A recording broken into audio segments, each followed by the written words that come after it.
On the PS5 controller here, let's first press the PlayStation Home and the Options button here at the same time until we see it flashing blue.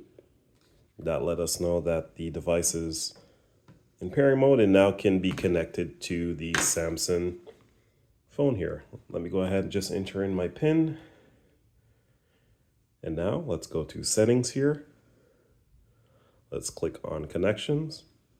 Let's click on Bluetooth. We now see DualSense wireless controller here. Let's click on that. Then let's go ahead and click on Pair.